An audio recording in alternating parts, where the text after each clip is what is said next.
નમસ્તે વિદ્યાર્થી મિત્રો, આજે વાત કરીશું ધોરણ 7 અને વિશેષ સામાજિક વિજ્ઞાનના ચેપ્ટર નંબર 6 વિચરતી અને વિમુક્ત જાતિઓનું સંપૂર્ણ સ્વાધ્યાયનું સોલ્યુશન મેળવીશું. એ પહેલા ચેનલની અંદર પ્રથમ વખત આવ્યા છો તો મિત્રો ચેનલને ખાસ સબસ્ક્રાઇબ કરી લેવી. વિદ્યાર્થી મિત્રો, પહેલો સ્વાધ્યાયનો પ્રશ્ન છે કે બંધ બેસતા જોડકા જે છે તે આપણે જોડવાના છે. તો જોડકા આપણે આ રીતે જોડીશું. વિભાગ અને બ લખીશું. કાંગસિયા તો જવાબ આવે છે એફ, સૌંદર્ય પ્રસાધનનું વેચાણ કરતા હતા. વિચરતી જાતિઓની અંદર આવશે ભવૈયા, ગારુડી અને વાંસફોડા. વણઝારા તો અનાજ અને ચીજ વસ્તુની હેરફેર કરતા હતા. માલધારી તો નેસમાં રહેનારા. વિમુક્ત જાતિઓ એટલે મિયાણા, વાઘેર અને ડફેર. પ્રશ્ન નંબર 2, યોગ્ય શબ્દો વડે નીચેના વિધાનોની ખાલી જગ્યા પૂરો. એક સ્થાનથી બીજા સ્થાને સતત ફરતી રહેતી જાતિઓને વિચરતી કે વિમુક્ત જાતિઓ કહેવામાં આવતી. વિચરતી અને વિમુક્ત જાતિના બાળકોના અભ્યાસ માટે આશ્રમ શાળાઓ અને છાત્રાલયની સ્થાપના કરવામાં આવી છે. પોઠનો સમૂહ જેને વણઝાર અથવા તો ટાંડુ તરીકે ઓળખાતો હતો. પ્રશ્ન નંબર 3, નીચેના વિધાનો સાચા છે કે ખોટા તે જણાવો.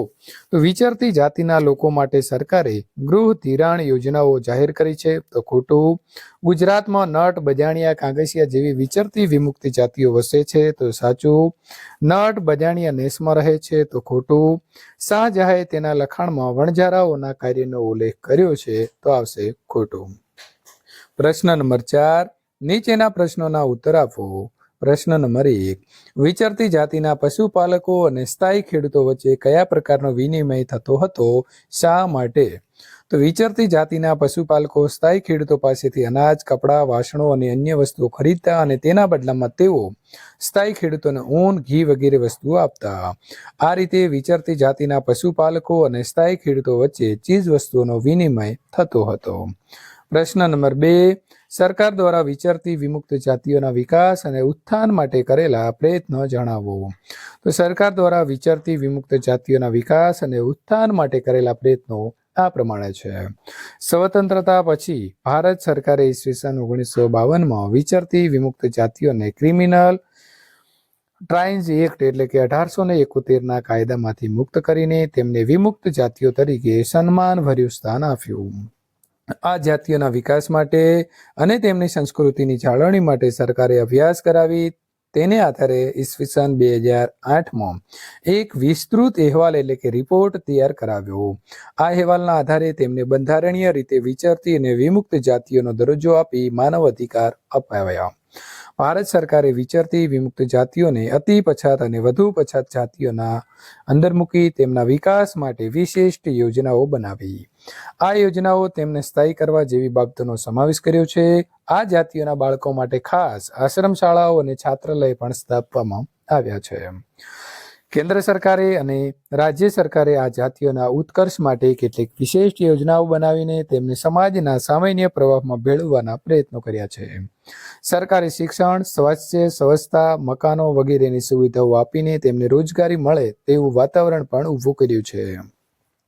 પ્રશ્ન નંબર 3, કચ્છના રબારીઓને ઉનાળામાં સ્થળાંતર કરવાની જરૂર કેમ પડતી હશે?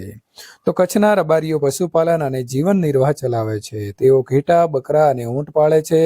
કચ્છનો મોટો ભાગ રણ પ્રદેશ છે. અહીં ચોમાસામાં વરસાદ ખૂબ ઓછો પડે છે. તેથી ઉનાળામાં કચ્છની અંદર પાણી અને ઘાસચારાની ભારે અછત સર્જાય છે. આથી પોતાના પશુધનને બચાવવા પાણી અને ઘાસચારાની શોધમાં કચ્છના રબારીઓને સ્થળાંતર કરવાની ફરજ પડે છે. પ્રશ્ન નંબર 4, નટ લોકો દ્વારા કયા કયા કરતબો કરી લોકોનું મનોરંજન કરવામાં આવે છે? અથવા તો નટ લોકો કયા કયા કરતબો કરી પોતાનું લોકોને મનોરંજન પૂરું પાડે છે?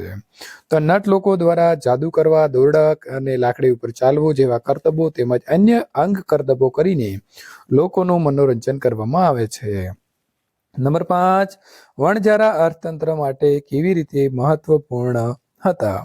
વણઝારા ભારતની વિચરતી જાતિઓમાં સૌથી અગત્યની જાતિ હતી. દિલ્હી સલ્તનતના સુલતાન અલાઉદ્દીન ખિલજી દિલ્હીના બજારો સુધી અનાજ અને અન્ય ચીજવસ્તુઓ લાવવા માટે વણઝારાઓનો ઉપયોગ કરતો. મુઘલ બાદશાહ જહાંગીરના સમયમાં વણઝારાઓ બળદો ઉપર અનાજ લાદીને શહેરોમાં વેચવા જતા.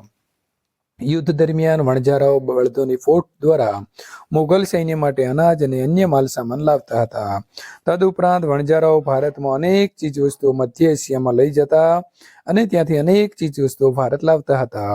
આમ તેઓ ભારત અને વિશ્વ વચ્ચે કડીરૂપ કામ કરતા. આમ અનાજ અને જરૂરી ચીજવસ્તુઓ એક પ્રદેશથી બીજા પ્રદેશ સુધી લાવવા લઈ જવાનું કામ કરીને વણજારાઓએ અર્થતંત્ર માટે મહત્વપૂર્ણ જે છે તે મિત્રો કામગીરી કરી હતી. વિદ્યાર્થી મિત્રો, આ પ્રકારના સોલ્યુશન મેળવવા માટે અહીં આપેલી એન્ડ સ્ક્રીન ઉપર ક્લિક કરી શકો છો.